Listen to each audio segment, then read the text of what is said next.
know. Don't make fun of people for what they don't know.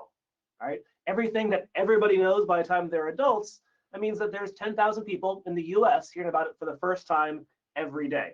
Right? You just do the math. If you go from never knowing about it to 100% have heard about it by 30, out of 4 million people born per year, it's 10,000 people who haven't heard of that thing. And of course, as you get more and more particular about DN spy, any.run was an offhand mention, but a really powerful thing. What is any.run? I love any run.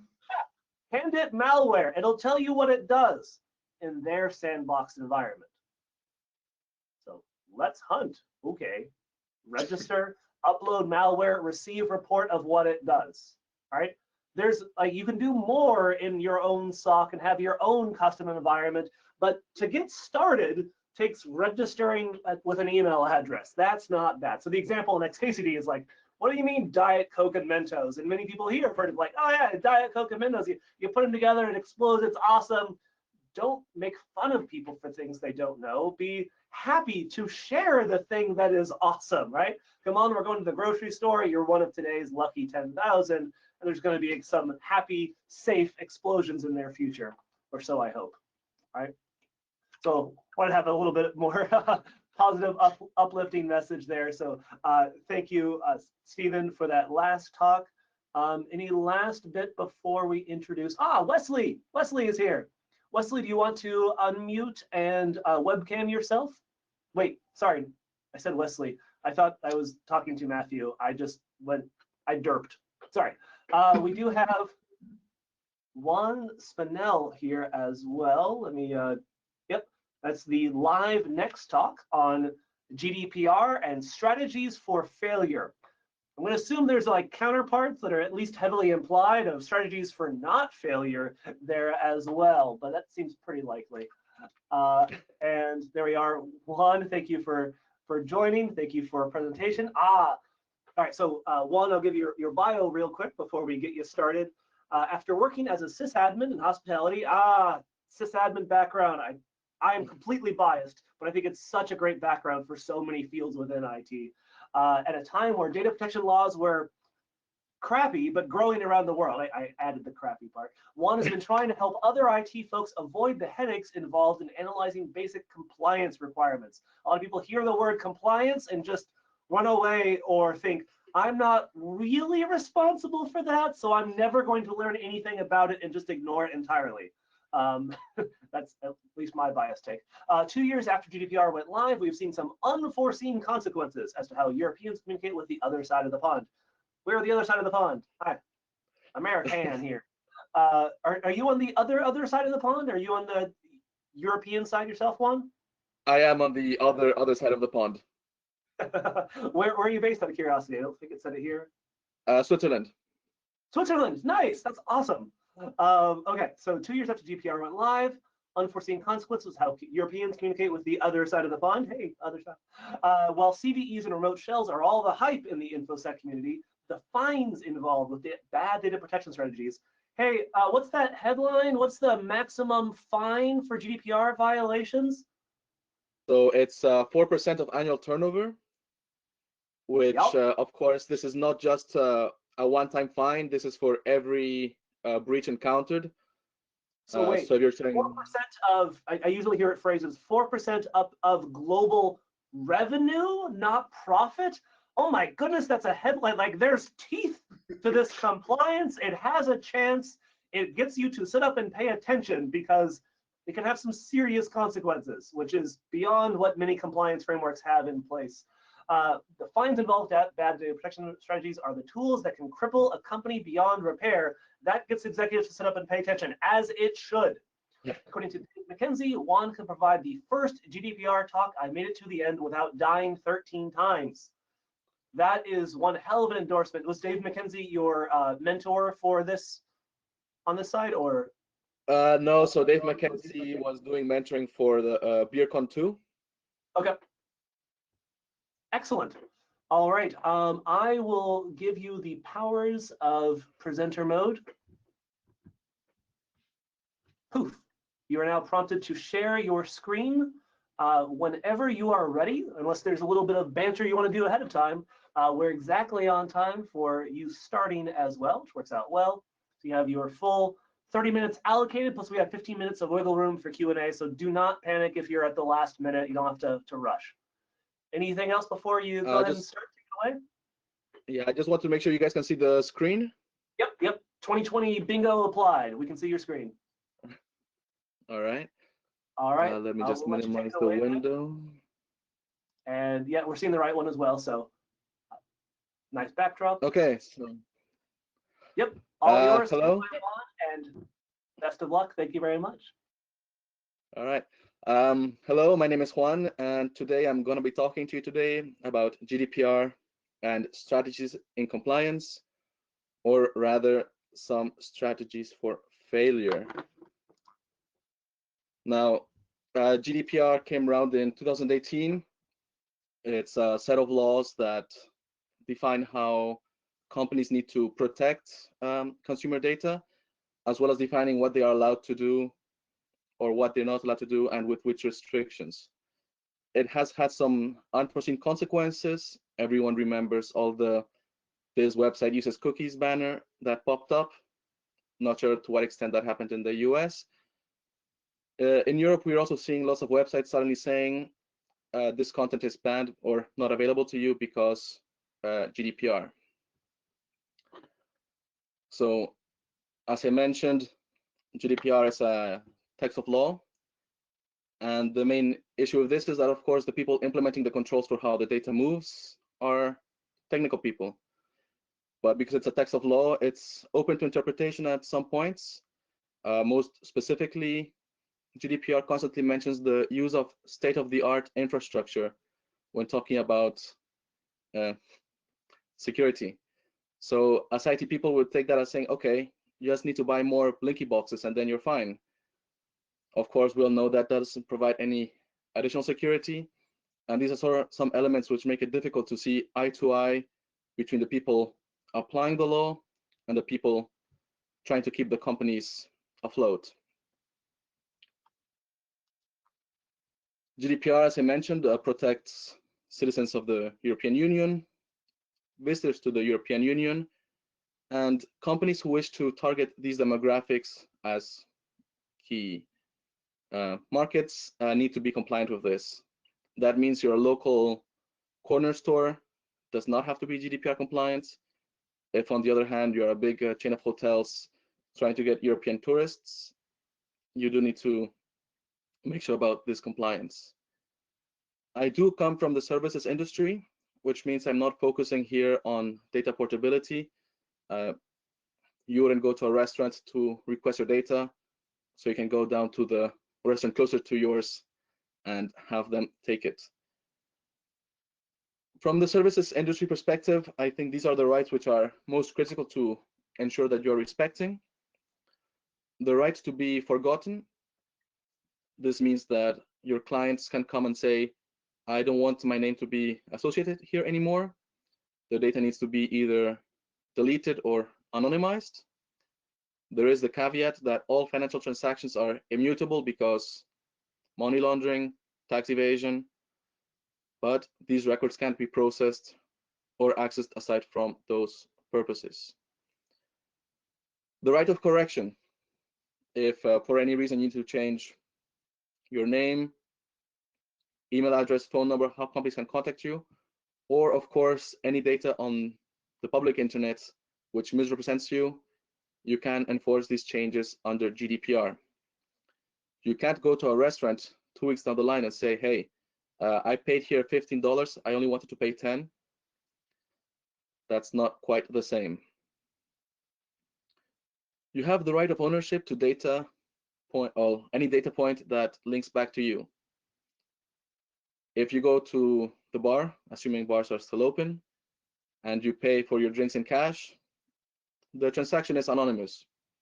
It's not owned by you or anyone else aside from the company managing the bar. If, on the other hand, you go to a hotel, you have a reservation, which links back to you by name, email, phone number. In the evening, you go to the restaurant, have a meal, have it charged to your room. You're creating a transaction which links back to your reservation. You then go to the bar, grab a couple beers, once more charge that to your room. Again, transaction linked back to your reservation, links back to you through name, phone, email. Because these data points or these transactions link back to you, they are technically your ownership, or you can control how these are used. Had you paid directly with a credit card or in cash, the transaction would not link back directly to you, or it would be more difficult for the property to link these to you. And so you have less control over this. Finally, because these data points are yours, you have the right to restrict the access to and the processing of this information. This is specific for all information that you're providing the property or the business is to be used within your business transactions. You go to a hotel, you give your name, passport, because they need to provide this to authorities, and they're providing you with the room. That doesn't mean that they're then free to contact you every week telling you of their new menu. This also means that they can't just take all your details and send them off to a different company for saying, hey, taxi companies to suddenly start emailing you about offers for rides to the airport on the next day. If you're able to cover these 5 rights as a start for your compliance, it's a good start for your strategy. Now, if you're trying to build up your own strategy, think about where the data is going if it were yours. Would you be happy with it being disseminated in that way? Now, what are the risks in the case of non-compliance? The first one is downtime. If you have a breach, you obviously have the incident response. And if from there it's found that you are violating the regulations, it's bound to lead to a further investigation, extended downtime, loss of revenue. There is a potential harm to reputation, although arguably in recent times or high-profile cases, the loss of business from these breaches has been relatively minimal or short-lived. And of course, as mentioned before, the fines up to 4% of annual revenue per infraction. This means if you're disseminating data to 3 parties, that's 12%, not just 4. Something good to when trying to talk with higher level management. Obviously, security and compliance are not the same. One does not imply the other, but a good security strategy will be limiting how your data is leaving, providing some compliance and limiting access to your data from third parties. Likewise, a good compliance strategy will be limiting how long you're keeping data for, limiting your exposure, providing you on the same hand with some better security posture. So, who am I? I'm Juan. I worked for close to 3 years in IT for hospitality. During that time, we had the GDPR go live, and I was involved with implementing the corporate strategy, developing our own procedures across all departments, doing the risk analysis for all departments, where we found the key for us was HR for all things with employee data, and marketing for all things client-facing. If you're coming from a different industry, different business case, it's highly likely that operations were going to take a much higher priority in you. So with no further ado, I'm going to start with the strategies for failure with a little tale. Hansel and Gretel and the Forest of Compliance. Once upon a time, there was Gretel. Gretel was the CEO of Megacorp.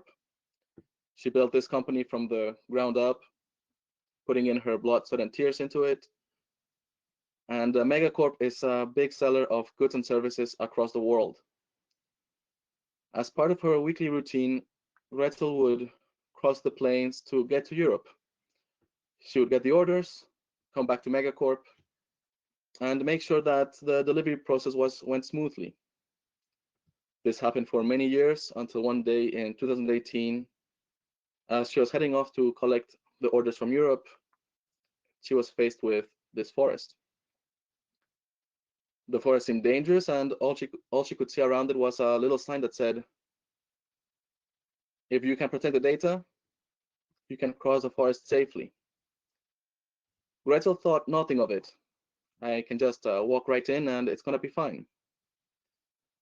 Gretel looked around, found a little path, walked through the forest for a couple hours, but slowly the path got smaller and smaller until suddenly it was just the space between two trees and not a path anymore.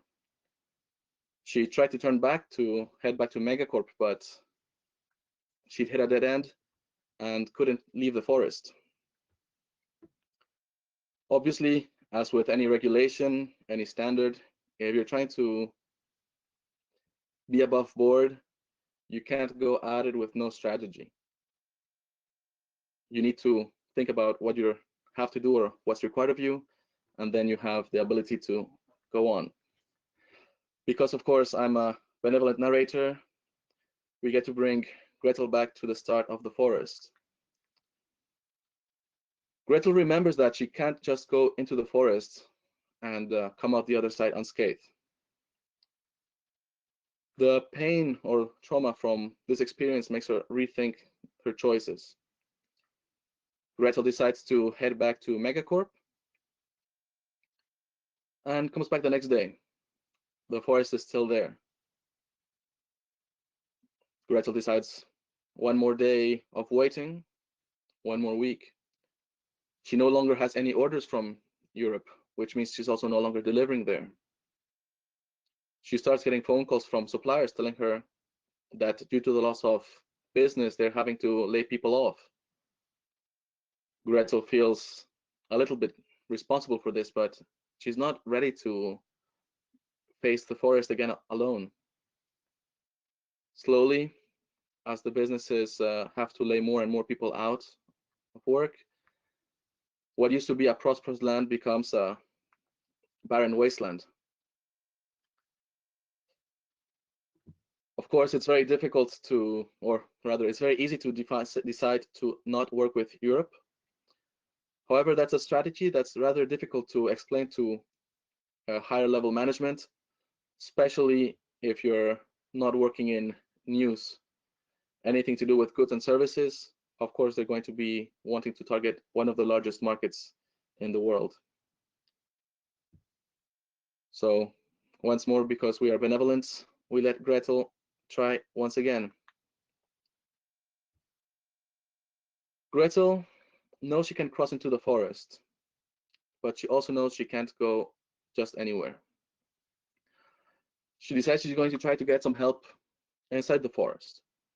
After all, forests are living things. She walks slowly, carefully, trying to look out for sounds, and hears a little laughter from underneath a mushroom. She looks closer and meets Sophie. Sophie comes from the forest and tells Gretel, "Hey, I can protect you. All you need to do is give me your contracts. I'll take a look over them and give you a paper to help get you out." Gretel thinks this is great. Because she's a respected businesswoman, she always has a copy of her contracts on her. So she gives these to Sophie. Sophie takes a look through the contracts, makes some remarks, gives them back to Gretel, along with a paper showing Gretel the way out. Gretel takes these and is on her way. Once again, she's able to get a little bit further into the forest, but once more, she starts noticing that the trees around her seem to be closing in, and she's not able to see the edge of the forest anymore. until at one point she finds that she's completely locked in by the trees. Unsure of what happened because, of course, she was being protected by Sophie. Except Sophie didn't really care about Gretel's business. She was only protecting her from other parties, but not from herself. If you get a lawyer involved as part of your strategy, it's very important to make sure that they're not only looking at how your vendors and partners manage your data. This is one element of the threat vectors or existing risks to compliance, but it is not the end-all solution for it. We bring Gretel then back to the start of her path. She knows she has to cross the forest because otherwise all of her countrymen and women are going to end up in the barren wasteland. She can't go at it blindfolded or it's going to end up in a mess. And she can't trust the help from inside the forest. She needs help before. Gretel decides to contact a lawyer beforehand, someone to check over her operations. After all, if Sophie was able to protect her for a bit inside the forest, maybe she can get some protection from before the forest, and with that be able to cross to the other side. The lawyer comes on site, checks for things, provides Gretel with a checklist with which Gretel quickly files, as well as a paper stating that the operations were checked. Gretel heads off into the forest, confident this time that she's going to be able to get to the other side. As you can imagine, once more, she hits the dead end. It's very easy to have audits done on businesses, operations, and relations with other parties. If nothing is done about these audits, it's the same as having a penetration test every year for PCI, storing it, and not doing anything about it. You're not becoming compliant, you have simply created a checklist of things to do which you're not doing. And the audit is not part of the compliance, it's actually executing those tasks, which is. Gretel is now tired of getting lost in the forest. She remembers that no matter what she does, no one seems to be able to get her across to the other side. So she calls on her brother, Hansel. Hansel has been managing IT for her company ever since they went digital. Unfortunately, Hansel is highly understaffed, which has led to them having a couple issues of burnout, but Hansel has been able to overcome most challenges through his extensive network of IT professionals. Hansel decides he's not going to brute force his way through the forest. Instead, he's going to contact one of his friends. Jack tells him, yeah, we worked with this woman, Rapunzel. She sold us some diamonds and we're able to get across to the other end of the forest. So Hansel sets up the meeting. Rapunzel shows him the diamond and tells him, this diamond will protect you to the other end of the forest. Look at all this list of high name clients that we have. They've all purchased our diamonds and they're getting to the other side of the forest. Hansel thinks this is great. This is the ultimate weapon or the ultimate tool to get to the other side. So Hansel heads off into the forest alone. And as he's nearing the edge of the forest, he hears a noise just to his left. He thinks, okay, I can leave the forest and be in Europe, or I can just quickly look at what that noise is. So he gets closer to the forest, to the source of the noise. And he sees a very tall tower.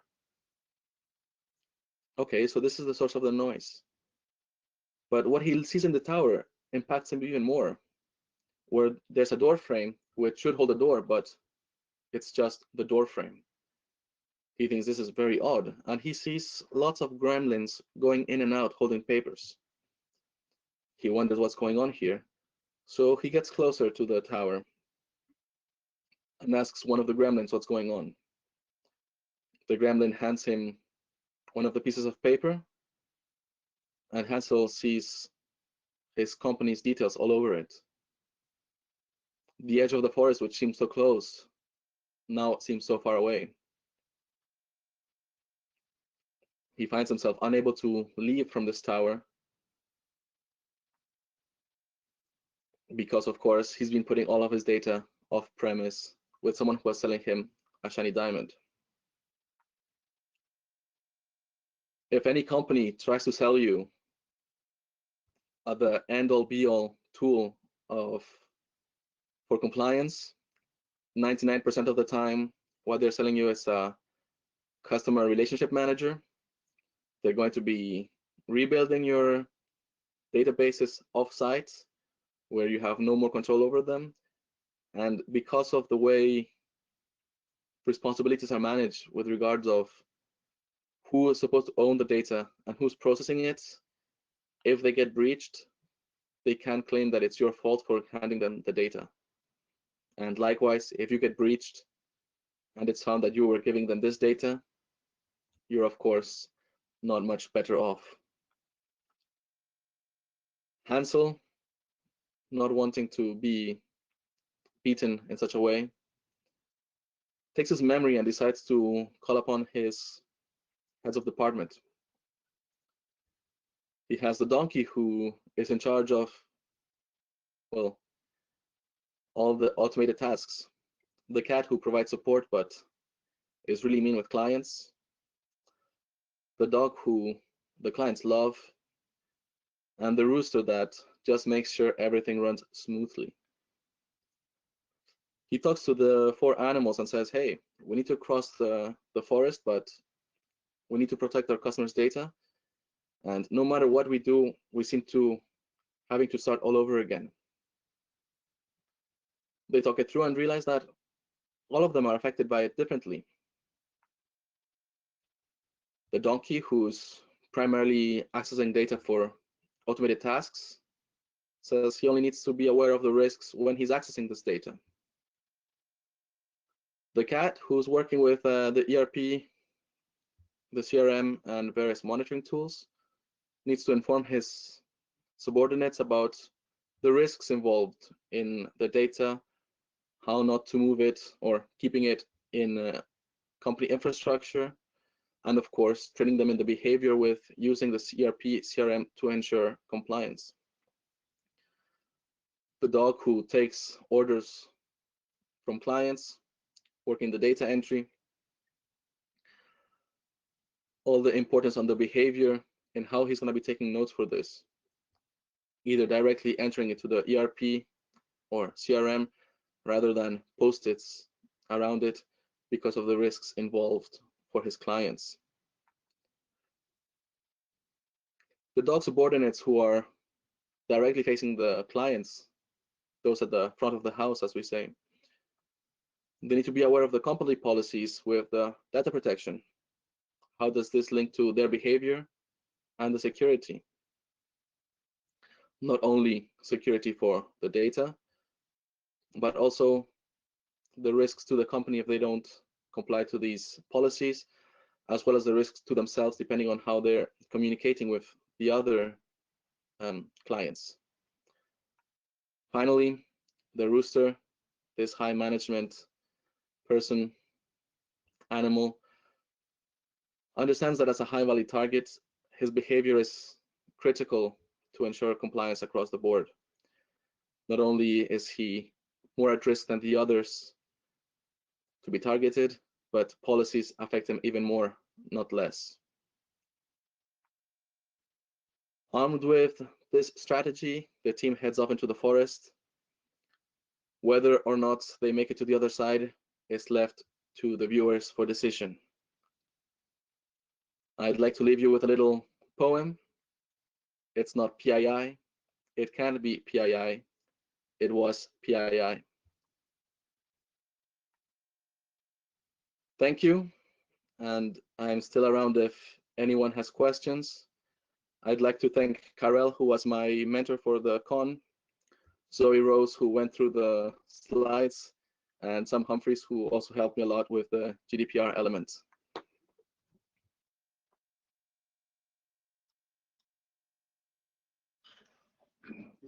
No, I appreciate it, Juan. This is very interesting because I know this is something that we deal with on a daily basis, GDPR, everything.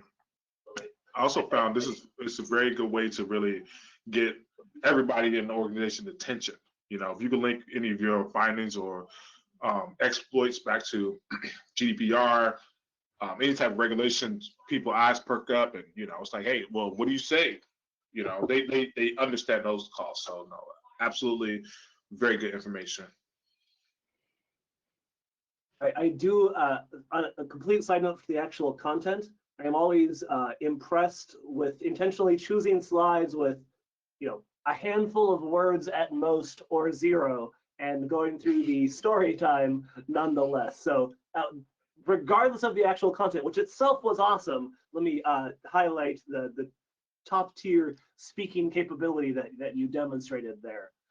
So very nicely done. So comment from the Discord coming in, great talk, help break this complex topic into consumable pieces.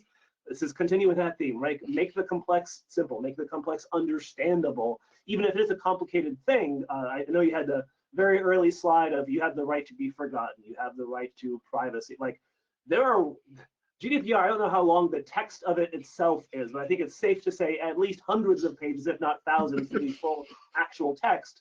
But the one sentence description of the right to be forgotten, like what? But that describes so much so quickly. So you start off with big picture and work into more complex as necessary. You made things relatable via stories. So, and you ended with a haiku. So, I mean, how much more awesome can it be? So you done good. Thank you. Thank you, guys. Let's see. Yep, we got Nathan up next. Nathan Chung. It's a pre-recorded talk on neurodiversity in cybersecurity. Leslie or Juan, any parting thoughts before we move into next presentation coming up? We're doing fine for time. We have a couple more minutes if you need it. Oh no, Juan, it was great, man. You've surpassed like Jeff said, you surpassed the level of just talking points and everything. And honestly, this is something like it's always being interpreted different ways. So I take my hat off to you to take a complex topic like GDPR, especially when you have a bunch of lawyers working around it, and breaking it down to something like, okay, you can use it more of like an awareness thing, like, hey, this is what it is per se. So hats off to you. I love it. I'm a big fan of the phrase mental model, building out your understanding of how something works. You can get into of course, the nitty and gritty later on, but building out your mental model of like, this is what GDPR is in a couple sentences or a couple paragraphs, and be able to understand that and relay it to others, that helps things spread. I like to build up my mental model of a lot of areas, even though there's a lot of things that I don't examine further and further depth. That's okay if I understand what kind of the basics are of that area. That's being like IT generalist, right? Sysadmin work started off with a lot of generalists, and you dive deep into areas as need be, but you'll understand the overall scenario. That's why I'm completely biased. I think sysadmin work is a great segue into a lot of fields within IT. Help desk, very similar situation. Network admin, very similar situation. You get a big breadth of experience before diving into something that really interests you for the one niche, or you stay a generalist, which is fine as well. Okay, with that being said, again, thank you, Juan.